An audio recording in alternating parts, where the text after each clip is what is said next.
దానియేలు 120 సంస్థానముల మీద అధికారండి. ఒకరోజు నేను చూశాను ప్రియులారా, ఈరోజు మన రాష్ట్రానికి ఆయన ముఖ్యమంత్రిగా లేడు, కానీ ముఖ్యమంత్రిగా లేకపోయినా ఒక వ్యక్తి గురించి చెప్పాల్సిన సందర్భం వస్తుంది. ఉదయాన్నే లేచి ఫస్ట్ నేను ప్రార్థన చేసుకుంటాను, బైబిల్ చదువుతాను అని చెప్పాడండి. గడిచిన కాలంలో ముఖ్యమంత్రిగా ఉన్నటువంటి ఆయన రాష్ట్రమంతా తన భుజస్కంధాల మీద ఉంటే తనకు ప్రార్థన చేసుకోవడం తెలుసు, కానీ నీ కుటుంబాన్ని మోస్తున్న భుజస్కంధాల మీద, కానీ నీకు ప్రార్థనకు సమయము లేనే లేదు. మరలా నువ్వు విశ్వాసివి, మరలా నువ్వు ఏమేమో మాట్లాడతావు. ఎక్కడుంది నీ ప్రార్థన జీవితం? ఇంకొక ఆయన మీరు చూస్తే అపోస్తల కార్యం 10వ అధ్యాయం చదవద్దులండి. మనకు తెలిసిన ఒక మంచి వ్యక్తి ఉన్నాడు, ఆయన పేరు కొర్నేలి. ఈయన ఎలాంటి వ్యక్తి? 100 మందికి అధికారి ప్రియులారా, 100 మందికి అధికారికి ప్రార్థన చేయడం. అక్కడ రాయబడింది 10 నుంచి మొదట 4 వచనాలు మీరు చూస్తే, కొర్నేలు దేవునికి ఎల్లప్పుడూ ప్రార్థన చేయవాడు, ఎల్లప్పుడూ తప్పక ప్రార్థన చేస్తూ ఉన్నాడు. దేవుని బిడలారా, ఏమైంది నీ ప్రార్థన జీవితం? ఎక్కడున్నావు నువ్వు చూసుకో, ఒకసారి ఆలోచన చేసుకో. దేవునితో నువ్వు కూడా మాట్లాడుతున్నావు. ఎలాగో తెలుసా? దేవా, తొందరగా వెళ్ళిపోతున్నాను ప్రభువా. అలా కాదండి. ఒక వ్యక్తితో మాట్లాడడానికి వెళ్ళాల్సి వచ్చినప్పుడు ఆ కలుసుకునే వ్యక్తి మనకన్నా గొప్పవాడైతే ఒక సమయాన్ని కేటాయించుకుంటాం. ఆయన ఇచ్చిన సమయంలో మనం వెళ్ళి మన మనస్సులోని భారాన్ని అంతటిని ఆయనకు చెప్తాం. ఒక నాయకుడికి చెప్పడమే అంత విలువైనదైతే దేవాది దేవునితో మాట్లాడడానికి టకటక తినేసిపోతూ, లేకపోతే లేచి 2 మాటలు అని చెప్పేసి, ఇది ప్రార్థనా జీవితం కాదు. దానియేలట ముమ్మారు ప్రార్థిస్తున్నాడట, కొర్నేలట ఎడతెగక ప్రార్థిస్తున్నాడట. భక్తులందరి జీవితాల్లో ప్రార్థన ఉంది. మరి నీ జీవితంలో ఎక్కడ ప్రార్థన? అందుకే జ్ఞాపకం చేస్తున్నాను, దేవుని నమ్మిన నీవు తప్పక ఆరాధన చేయాలి, తప్పక ప్రార్థన చేయాలి. ఆరాధనలోనికి రాగానే వెనకాల వచ్చి అటెండెన్స్ వేయించుకొని పోగాక, అమ్మయ్య ఈరోజు నేను వచ్చిపోయినా అని. పెదాలు తెరుచు, స్వరమెత్తు, దేవునితో 2 మాటలైనా మాట్లాడు. సంఘమందరి ఎదుట నేను సాక్ష్యం ఇస్తాను అన్నాడు భక్తుడు. సంఘమందరి నీ మాటలు వినాలి. కొంతమంది ప్రార్థన చేస్తుంటే ఎవరికి వినిపించదు. దేవుని బిడలారా, తప్పక ప్రార్థన చేయాలి. 2వది. 3వది తప్పక ఏం చేయాలనో చూద్దామా? అపోస్తల కార్యములు 2వ అధ్యాయము తప్పక చేయవలసిన మరొక కార్యం 46వ వచనము. 46వ వచనము. మరియు వారేక మనస్కులై ప్రతిదినము దేవాలయములో తప్పక కూడుకొనొచ్చు, ఇంటింటా రొట్టె విరుచుచు దేవుని స్తుతించుచు ప్రజలందరి వలన దయ పొందిన వారై ఆనందముతోను నిష్కపటమైన హృదయముతోను ఆహారము పుచ్చుకొనుచుండిరి. చాలు ప్రియులారా. 3వదండి, తప్పక చేయవలసిన 3వ కార్యం ఏంటంటే, తప్పక దేవాలయంలో కూడుకోవాలి. తప్పక దేవాలయంలో. అక్కడ మీరు చూసారా, దేవాలయంలో కూడుకుంటే మాకేం లాభం? 47వ వచనంలో రాయబడింది, ఆనందము కలుగుతుంది, విచారాలు తొలగిపోతాయి, భారభరితమైనటువంటి హృదయము తేలికవుతుంది. దేవాలయములో దేవుడు నివసించే చోటు అది. మీ సమస్యలు తీరేటటువంటి చోటు కలెక్టర్ ఆఫీసో, ఎంఆర్ఓ ఆఫీసో, పోలీస్ స్టేషనో కాదు. మీ ప్రతి సమస్యలకు జవాబు దొరికే చోటు ఎక్కడ? దేవుని మందిరం. ఆ మందిరమే మీకు ఒక సమస్య అయిపోతే, ఆడ కూడుకోవడమే మీకు ఒక గగనమైపోతే, ఎక్కడ వేసిన గొంగలి అక్కడే ఉంటాయి ప్రియులారా. నా గురించి నేను చెప్పడం కన్నా, ఈ మధ్య కాలంలో మన ఆత్మీయ సోదరుడు దైవజనుడు బాలసుందరమయ్య గారు చనిపోయారు జమ్మలమడుగులో. మనకు తెలుసు కదండి. ఆయన శనివారం సాయంత్రమే చనిపోయాడు. ఆదివారం ఉదయకాలం ప్రియులారా, ఆదివారం సాయంత్రం 4 గంటలకు బరియలైంది, భూస్థాపన అయింది. సంఘ బిడ్డలు కూడా చాలామంది వచ్చారు. కానీ మీరు నమ్ముతారా? శవాన్ని బయట పెట్టారు. మందిరం ఎదురుగునే ఉందండి, వాళ్ళ ఇల్లు ఎదురుగునే ఉంది, మందిరానికి ఎదురుగుంది. ఇప్పుడు మా ఇల్లు మందిరం పక్కన ఉంది, వాళ్ళ ఇల్లు మందిరం ఎదురుగునే ఉంది అనమాట. ఎదురుగానే, వాకిలికి ఎదురుగానే. నమ్మండి, శవపేటికను బయట పెట్టారు. శవపేటికను బయట పెట్టారు. వచ్చిన బంధువులు, రక్త సంబంధికులు, కుటుంబస్తులు అందరూ దేవాలయంలో కూడుకున్నారు. దేవుని ఆరాధన చేశారు, ప్రభు బలలో చేయి వేశారు, తర్వాత బయటికి వచ్చారు. కాకపోతే ఆ రోజు కొంచెం తొందరగా ముగించుకున్నారు అంతే. ఆత్మీయులందరినీ కలిశారు. సాయంకాలం ఎప్పుడో మట్టికి అప్పగించారు. అందరికీ అది ఒక వింతగా, లేకపోతే అతిభక్తిగా అనిపించవచ్చు, కానీ అతిభక్తి కాదు, అదే నిజమైన భక్తి. ప్రాణం ఉండగా దేవుని ఆరాధించడానికి తప్పక కూడుకోవాలి. ప్రాణం ఉండగా ప్రార్థన చేసే మనసు ఉండాలి, నోరు పెగలాలి. మూడవది, ప్రాణం ఉండగా ఎక్కడ కూడుకోవాలి? దేవాలయంలో. ఎప్పుడు కూడుకోవాలి? ఒకసారి మనం చూద్దామా? ఇక్కడే అపోస్తల కార్యములు 20వ అధ్యాయము 7వ వచనం, అక్కడ 2వ అధ్యాయం 46-47 చూస్తున్నప్పుడు ఇంటింటా రొట్టె విడిచినని రాయబడింది. అపోస్తల కార్యములు 20వ అధ్యాయం 7వ వచనం, ఆదివారమున మేము రొట్టె విరుచుటకు కూడినప్పుడు. చాలు ప్రియులారా, ఎప్పుడు విడిచాలి రొట్టె? నీ అంకలు ఇరుగుతాయి. మళ్ళా దేవుని నిర్లక్ష్యం చేస్తుంటే ఎప్పుడో ఒకసారి అంకలు ఇరిగి అబద్ధాలు చెప్పుకోవాలి. నువ్వు నాకు ఇరిగింది ఇందుకోసమే అని చెప్పుకోవాలి. నువ్వు దేవుని నిర్లక్ష్యం చేయమాకు. శనివారమే మాట్లాడుకోవాలంట, ఆదివారము రేపు పుట్టింటికలు ఉన్నాయి, పోదాం. ప్రార్థన ఉంటే ఉండలేబ్బా, మనం పోయిస్తాంప. అట్లే వస్తా అలాగ తిరిగేసి వద్దాం, విహరించేసి వద్దాం. అది కాదు చెప్పాల్సింది. ఎవడైనా ఆదివారం పూట ఎక్కడైనా వెళ్ళాల్సి వచ్చినా, లేదు, ఫస్ట్ ప్రభువును మేము గణపరచాలి. ఆయనను గణపరిస్తే ఆయన నన్ను ఘనపరుస్తాడు. నేను చారిటీలో పనిచేశాను ప్రియులారా. ఒక అనాథ ఆశ్రమంలో పాస్టర్గా పనిచేశాను 3.25 సంవత్సరాలు. ఒకరోజు రాజారెడ్డి గారి వర్ధంతి ఆదివారం పడింది. ఆ రోజు పాస్టర్లు అందరము, అంటే నేను అక్కడ పని చేస్తున్నాను కాబట్టి నేను కూడా వెళ్ళాలి అక్కడికి. అప్పుడు మన రాష్ట్రానికి ముఖ్యమంత్రిగా శ్రీ వైఎస్ రాజశేఖర రెడ్డి గారు ఉన్నారు. నేను ఇక్కడ ఎవరినో ఒకరిని అరేంజ్ చేసి వెళ్ళిపోవచ్చు అక్కడికి. కానీ మీరు నమ్ముతారా? 11 గంటలకు ఆరాధన అని చెప్పేసి అంటే 9 గంటలకే 9:45కే పాస్టర్లు అందరూ వెళ్ళేసిట్టున్నారు. ఎందుకంటే ముఖ్యమంత్రి గారు రాకతలకనే లోపల ఉండాలి. చెక్కింగ్లంట, పాసులంట, ఎక్సెట్రా ఏమేమో అన్నీ నింపాదిగా ఇక్కడికి వచ్చి చిన్న మందిరంలో కూడుకొని ఆరాధన చేసి, ఆరాధన అయిపోయిన తర్వాత కొన్ని ప్రార్థనలు చేయాల్సి వస్తే ఈరోజు చేయలేనమ్మా, రేపు వారం చేస్తాను అందరి కొరకు ప్రార్థన. వెళ్ళిపోయాను నేను. వెళ్ళిపోయిన తర్వాత నా దేవుడు నన్ను ఎంత గణపరిచాడు చెప్పమంటారా మీకు? అక్కడికి వెళ్ళేసరికి ఇప్పుడు ప్రజెంట్ ఒక ఆయన హుందాతనం బిషప్లో ఉన్నటువంటి ఆయన అప్పుడు టౌన్లో పాస్టర్గా ఉన్నాడు. ఇక్కడ ఇదే వైట్ అండ్ వైట్లో ఉన్నాను నేను. చాలా మాటలు నేను వైట్ అండ్ వైట్ వేసుకోవడానికి భయపడతాను. ఎందుకో తెలుసా అండి, నాకు చాలా ఇష్టం వైట్ అండ్ వైట్ అని అంటే, చాలా ఇష్టం నాకు. ఒకసారి హిందూపురం ప్రాంతంలో ఒకసారి మీటింగ్కి వెళ్ళాను నేను. అప్పుడంతా ఎప్పుడు ఎక్కడికి వెళ్ళినా వైట్ అండ్ వైటే వేసుకొని వెళ్ళాను నేను. వేసుకొని వెళ్ళిన తర్వాత ఒక ఆయన నన్ను పిలిచాడనమాట. అయ్యా, మా వాళ్ళు హాస్పిటల్లో ఉన్నారు, మీరు ప్రార్థన చేయడానికి రావాలి అంటే, సరే పదండి అని చెప్పేసి వెళ్ళాను. నా వెంట ఆయనతో పాటు ఆయన కొడుకులు, ఆయన ఇంకా ఒక 2 ఎక్సెట్రా ఇట్లా ఒక 5-6 మంది అంతా వచ్చారు. ఇలాగే నన్ను వైట్ అండ్ వైట్ వేసుకొని చక్కగా నేను హాస్పిటల్లోకి వెళ్ళిపోగానే ఆ మీటింగ్కి వచ్చిన ఆయన, రాత్రి మీటింగ్కి వచ్చిన ఆయన ఒక ఆయన టక్కన లేసి వందనాలు సార్ అన్నాడు. ఇంకా అంతే అండి. హాస్పిటల్లో మంచం మీద లేచిన వాళ్ళందరూ వందనాలు సార్ అంటారు. నన్ను పెద్ద డాక్టర్ అనుకున్నారు. నా చుట్టూ నీళ్ళంతా కాంపౌండర్లు అనుకున్నారు. సార్ మా వానికి కడుపు నొప్పి సార్ అంటే చూద్దాం. వెళ్ళిపోతున్నా నేను. సార్ రాత్రి అంతా అన్నం మీద నిద్రపోలేదు సార్ అని చెప్పేసి అంటే, అట్లనా మళ్ళా వస్తా అని అనుకుంటూ వెళ్ళిపోతున్నా.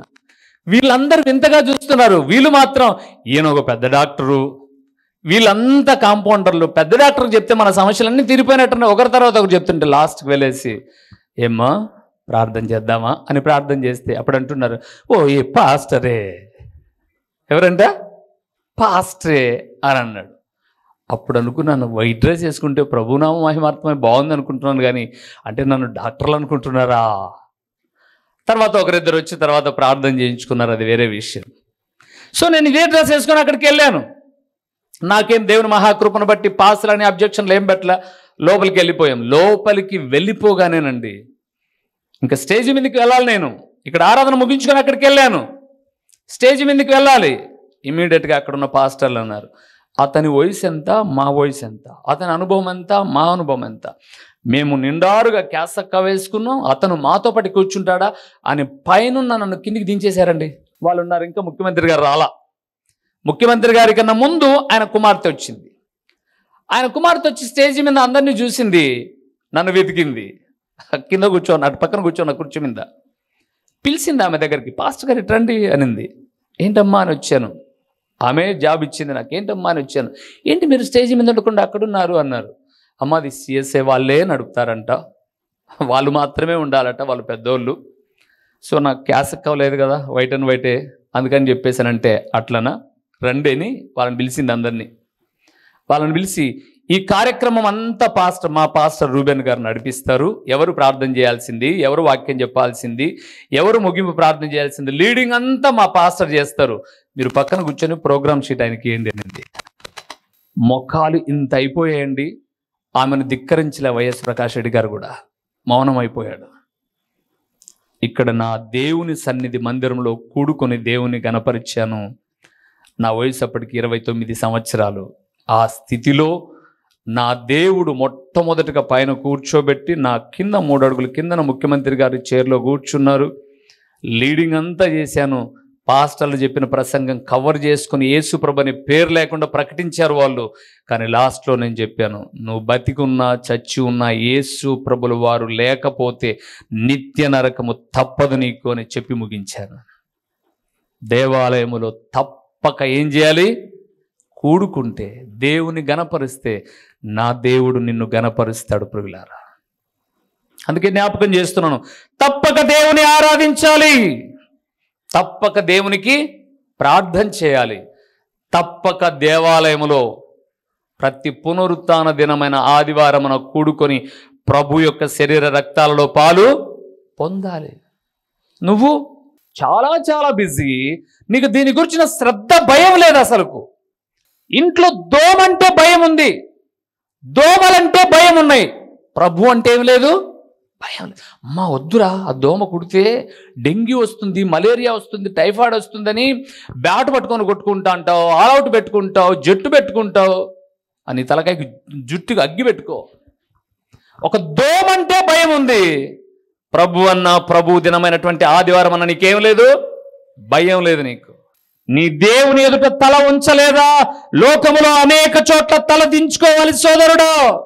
నీ దేవుని ఎదుట తల వంచాము అంటే లోకములో ప్రతి చోట విజయోత్సాహంతో ఊరేగించడమే కాదు, తల ఎత్తుకొని బ్రతికే సగర్వమైన జీవితాన్ని ఇస్తాడు. నేను ఆరాధిస్తున్న ప్రభు అయిన యేసుక్రీస్తు.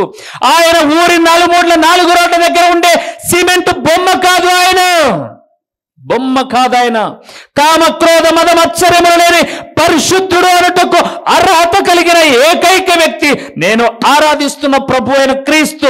ఆయనను నువ్వు గణపరిచావు అంటే నా దేవుడు నిన్ను సమాజంలో ప్రతి చోట కూడా ఏం చేస్తాడు? గణపరుస్తాడు, గణపరుస్తాడండి. నా విద్య చాలా తక్కువ. ఐఏఎస్లు వచ్చారండి ఆ రోజు, కలెక్టర్లు ఉన్నటువంటి వాళ్ళు వచ్చారు, ముఖ్యమంత్రి స్థానం తర్వాత ఉండేటటువంటి సిఎస్ ఆయన వచ్చాడు. యేసు ప్రభు అనే మాట లేకుండా చెప్పారు పాస్టర్లు ఇంతసేపు. లాస్ట్లో తెగేసి కొట్టేసావు బాబు, యేసు లేకోకుండా జీవితమే లేదని చెప్పేసావు, షబాస్ నాయన దేవుని దీవిస్తాడని చెప్పారు.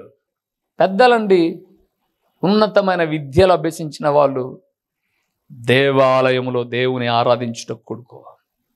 నిర్లక్ష్యం చేసావా? ఏ పాస్టర్ గారిని నేమనరు, నీ బతుకు అంతే, ఇంకా అంతే.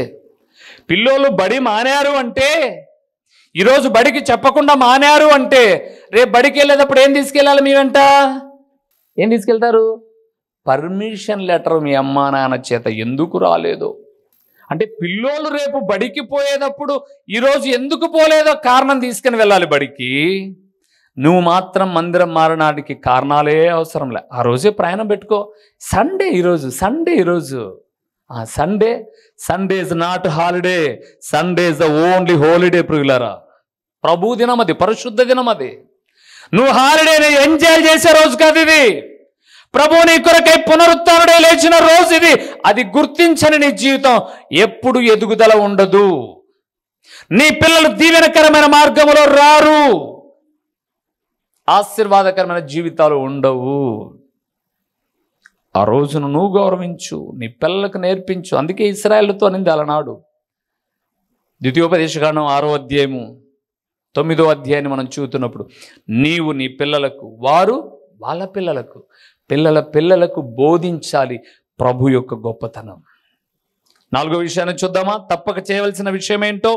సంఖ్యాకాండము 30వ అధ్యాయము 138వ పేజీలో 30వ అధ్యాయము 2వ వచనాన్ని చదువుదాం. 2వ వచనాన్ని చదువుదాం. ఇది యెహోవా ఆజ్ఞాపించిన సంగతి, ఇది యెహోవా ఆజ్ఞాపించిన సంగతి. ఒకడు యెహోవాకు మొక్కుకొనిన ఎడల, ఒకడు యెహోవాకు మొక్కుకొనిన ఎడల, లేక తాను బద్ధుడగుటకు ప్రమాణము చేసిన ఎడల, అతడు తన మాట తప్పక, ఎక్కడ చూడండి, అతడు తన మాట తప్పక తన నోట నుండి వచ్చినదంతయు నెరవేర్చవలెను. చాలు ప్రియులారా, దేవుని ఎదుట మాట ఇచ్చినా ప్రమాణం చేసినా ఏం తప్పకూడదు?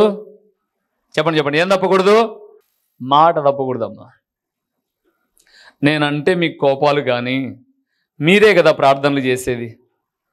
ఉదాహరణకు పరిచారకులుగా ఉన్నారనుకో, మీరే కదా, దేవా ఇన్ని రోజులు నీ పరిచర్య చేయలేకపోయాం, మమ్మల్ని క్షమించు, ఈ సంవత్సరమైనా వాడుకో అన్నారు. మీరు వాడుకో అన్నాక జనవరి నెలంతా పాయ పోయిందే లేదా? పాయ. అంటే అప్పుడు మీరు ఏం చెప్పినారు? 31వ తారీఖున దేవుని మందిరంలో నీ సేవ చేయాలి ప్రభువా, నీ పరిచర్యలో వాడబడాలి ప్రభువా అని మీరు ప్రమాణం చేశారు, మాట ఇచ్చారు. కానీ ఆ మాటకు మీరు ఏం చేసలేరు? జనవరి ఫిబ్రవరి నుంచి కట్టుబడలేరు మీరు. అంటే దేవుడు అంటున్న మాట ఏంటి? తప్పక తప్పక. ప్రభునందు ప్రియులారా, ఎన్నో మీరు ప్రార్థనలో ప్రభువా ఈ రోజు నుంచి ఇట్టుంటా ప్రభువా అని అంటారు. కానీ ఆ మాటను ఏం చేస్తారు? మీరు పక్కకు అయిపోగానే తప్పేస్తారు. కొంతమంది ఏది ఏమైనా సరే ఈ సంవత్సరం బైబిల్ అంతా చదవాలి అంతే, బైబిల్ అంతా చదవాలి అంతే అని అంటారు. కష్టపడి ఒక 15-20 రోజులు కష్టపడి ఆదికాండాన్ని పూర్తి చేస్తారు. బైబిల్ మడత పెట్టేసి పక్కన కూర్చుంటారు. ఇంకా ఏప్రిల్లో అడిగామనుకోండి, బైబిల్ చదివారా అని అనుకున్నాను అనుకోండి, అదే ఆదికాండం చదివినామన్నా, ఆదికాండం తప్ప గ్రంథాలు ఏం కనపరావా? అంటే మీరు చేసిన ప్రమాణానికి ఏమి లేరు, కట్టుబడి లేరు. ఒక సేవకుడు ఇలాగే వాక్యం చెప్పాడంట మందిరంలో, దైవజనాంగమా దేవుని వాక్యం సెలవిస్తుంది, నీ దేవుని వాక్యాన్ని భుజించు నువ్వు నేటి నుంచి అని అన్నాడంట. భుజించు అంటే వాక్యాన్ని చక్కగా చదువు అని అర్థం. ఈయన మళ్ళా ఒక నెల తర్వాత ఆ ఊరికి వచ్చేసరికి పెద్ద ఆమె వచ్చిందంట, నాయన ఆదికాండం అయిపోయింది అనిందంట. ఆయన సంతోషించి, ఫోన్లే పెద్దమ్మ, కళ్ళు కనపడక ఆదికాండం అంతా చదివావు, ఏమర్థమైందంటే ఏమర్థం కాలే అనిందంట. ఎందుకు కాలంటే ఆదికాండం అయిపోయిందంటే ఏందో తెలుసా అంకుల్ అనిందంట వాళ్ళ మనవరాలు. ఏంటమ్మాయి అని అంటే, ఆదికాండం రోజు ఒక పేపర్ చించడం మింగడం అంట. ఎందుకు? పాస్టర్ గారు నీవు దేవుని వాక్యాన్ని భుజించు అన్నాడని నెల లోపల ఆదికాండం అంతా చించేసి మింగిందంట. పాస్టర్ గారు అన్నట్టు మంచి పని అయిందమ్మా, నేను నెలకే వచ్చి పొరపాటుగా డిసెంబర్ నెలలో వచ్చిందంటే ప్రకటన గ్రంథం దాకా బైబిల్ అంతా చించి మింగిందివే. తినడం అంటే అది కాదమ్మా, చదువు రాకపోతే పిల్లలను కూర్చోబెట్టుకొని చదివించుకో అని అంటే, అట్టనా మరి లోపల పోయినటన్నీ పోయింటేలే ఇంకోదారిలో. దేవుని ఎదుట వాక్యం చదవాలని ప్రమాణం చేసుకుంటాం, కానీ బైబిల్ను చదవం మనం. కొంతమంది చదువుతారు కానీ అర్థం కాదు, అర్థం కాకపోయినా పర్లా చదవాలి. ఏదో ఒకరోజు దేవుడు సేవకు నీకు ఏదైతే అర్థం కాకుండా అలాగే మిగిలిపోయిందో నాలాంటి సేవకుని ఎవరినో నిలబెట్టుకొని అర్థం కాని దాన్ని వివరిస్తాడు. అందుకే దేవుని ఎదుట ప్రమాణం చేసిన, మాట ఇచ్చిన ఏం చేయాలి? తప్పక నెరవేర్చాలి. దేవా నీ పరిచర్యలో నా సంపాదనని ఇలాగ విత్తాలనుకున్నాను ప్రభు అన్నావా, ఎన్ని అననుకూలతలైనా సరే దాన్ని ఆప్ చేయకూడదు. దేవా ఈ రీతిగా నేను నా జీవితాన్ని కొనసాగించాలనుకున్నావా, ఆ ప్రమాణానికి కట్టుబడాలి. బైబిల్లో ఒక వ్యక్తి ఉన్నాడు, ఇక రెఫరెన్స్లు చదివించిన చెప్తాను, మీరు తర్వాత చూసుకోండి. న్యాయాధిపతుల గ్రంథం 11:31 రాయబడింది, యొప్తా ప్రమాణం చేశాడు, తన కుమార్తెని దేవునికి ఇచ్చేశాడు.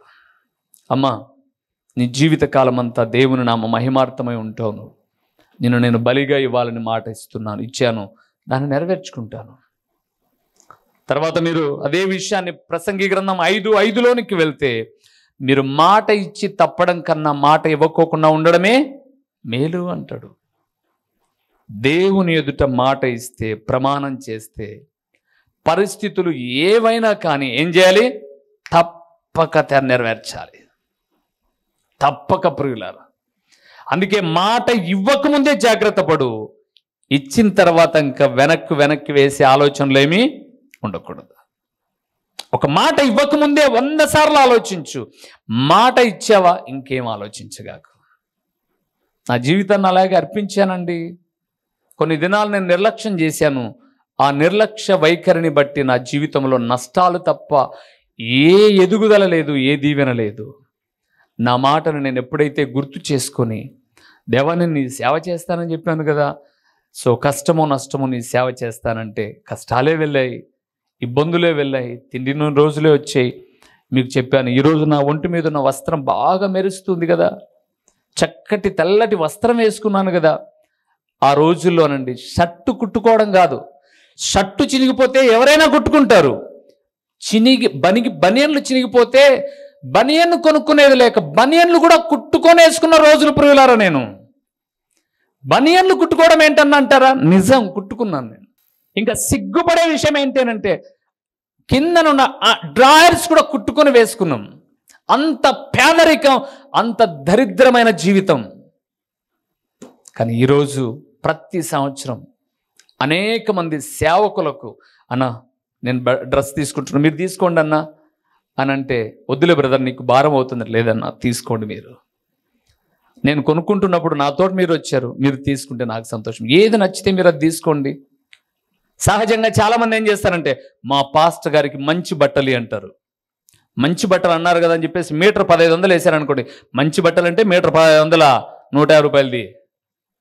ఇంకా మంచిదని చెప్పడం ఎందుకు? ఏదో ఇచ్చామంటే ఇస్తాం. ఈరోజు చక్కటి దీవెనకరంగా ఎన్నో మాటలు మా పిల్లలతో చెప్పాను నేను. ఒకరోజు ఒకే వస్త్రం ఒంటి మీద ఉంటే ఒకటి దండ మీద ఉన్నాయి, అవే మంచివి అంతే. ఇంకా అలాంటి రోజుల్లో నుంచి ఈరోజు దేవుడు ఒక చక్కటి స్థితి ఇచ్చాడు అంటే ప్రమాణాన్ని నిలబెట్టుకోవడమే ప్రియులారా. మాట ఇస్తే నిలబెట్టుకోవడమే. అందుకే నేను చాలా వరకు ఎక్కడైనా అప్పు చేసేటప్పుడు, బయట ఎక్కడైనా అప్పు చేసేటప్పుడు 1కి 2 సార్లుగా చెప్తాను, మీరు తొందరిస్తానంటే నాకు ఇవ్వమాకండి, మీరు తొందరిస్తానంటే నాకు ఇవ్వమాకండి. నేను ఒక టైం పెట్టుకుంటాను, ఆ టైం లోపల మీరు అడక్కోకుండా నేను అందజేస్తాను. మీరు దానికి ముందు మాకు అవసరం ఉంది, సరుకు రావాలా, అమౌంట్ వేయాలా అని అంటే నాకు ఇప్పుడే ఇవ్వగాకండి. నేను పని నిలబెట్టుకుంటాను, ఆఫ్ చేసుకుంటాను, ఇప్పుడే ఇవ్వగాకండి. ఇచ్చిన తర్వాత నేను ఈ టైంలో ఇస్తానన్నాను చూడండి, ఆ టైం వరకు మీరు ఊరుకుంటే తల తాకట్టు పెట్టే నా సమయంలో ఇస్తా అని చెప్తా. ఎందరో దేవుని పిల్లలు మందిర విషయంలో, మెటీరియల్ ఇచ్చే విషయంలో, చాలా విషయాలు అన్న మీరు ఇచ్చినప్పుడే మేము చేయబడతాం, ఎప్పుడో చెప్పండి, ఎంత టైం కావాలనో చెప్పండి, మీరు తీసుకెళ్ళండి, మీరు మా కొరకు ప్రార్థించండి అంటూ వచ్చారు. మాట నిలబెట్టుకున్న రోజులే కానీ మాట పోగొట్టుకున్న రోజులు ఈ రోజు వరకు లేదు ప్రియులారా. కొంతమంది ఈరోజు తమ కుటుంబంలో ఉన్నటువంటి భార్యకో పిల్లలకో అనారోగ్యాలు వచ్చినప్పుడు ఎవరిస్తారా అని చూస్తున్నారు. నా జీవితంలో కూడా అలాంటి కష్టాలు వచ్చినప్పుడు ఎవరిస్తారా అని చూడలా, వేలుకున్న ఉంగరం తీసి అమ్మేసుకుని చూపించుకున్నాం మేము అంతే. ఏ రోజు కూడా ఇన్ని నా జీవితంలో నా భార్యనే ఇచ్చారు, కానీ నా తల్లి ఇంటిగా, నా అత్త మామ ఇంటికాడ నుంచి ఒక ఖర్చీపు కూడా రాలేదు ప్రియులారా. ఏ పండగకు కూడా వచ్చిందేమో అక్కడే అడగండి, ఒక ఖర్చీపు కూడా. ఈరోజు సచ్చు బతుకులు ఎప్పుడు వాళ్ళ మీద ఆధారపడి బతుకుతూ ఉంటారు. ప్రమాణం చేసినప్పుడు ఏమన్నారు? మరణమైన జీవమైన, అబ్బా నా ఆస్తి అంతటిలో నిన్నేం చేస్తానా, పాలి భాగస్తురాలినిగా. నీ ఆస్తి ఖర్చు కాకూడదు, నీ సొమ్ము కొదవ కాకూడదు, ఎవరు సొమ్ము అన్నా కావాలి. చేసిన ప్రమాణానికి జీవించే జీవితానికి తేడా ఉందట్రా. అందుకే మీ బతుకులు అట్టే ఉన్నాయి. ప్రమాణము చేస్తే, బైబిల్ చక్కటి మాట రాయబడి ఉంది, 15వ కీర్తన తర్వాత మీరు చదువుకోనండి. అతడు మాట ఇవ్వగా ప్రమాణము చేస్తే నష్టము కలిగినను మాట తప్పడు అని రాయబడి ఉంది. నష్టం కలిగిన మాట తప్పడంట. ఇంకొక మాట ఉంది, చదివించి ముగించేస్తానే. న్యాయాధిపతుల గ్రంథం 20వ అధ్యాయము 16వ వచనం ఒకసారి చూద్దాం. ఆ సమస్త జనములో ఏర్పరచబడిన 700 మంది ఎడమ చేతి వాటము గలవారు, వీరిలో ప్రతివాడును గురిగా నుంచబడిన తల వెంట్రుక మీద ఒడిసెల రాయి తప్పక విసరగలవాడు. తర్వాత వివరిస్తాను, లేండి ప్రార్థన చేసుకుందాం. గురి కలిగిన జీవితం తప్పక ఒక గురి ఉండాలి. తప్పక ఒక గోల్ ఉండాలి. నా గోల్ నేను రీచ్ అయ్యాను అని చెప్పుకునేంత వరకు వెనుతిరగకూడదు ప్రుగులారా. గురి అనేది చాలా ప్రాముఖ్యమైనది.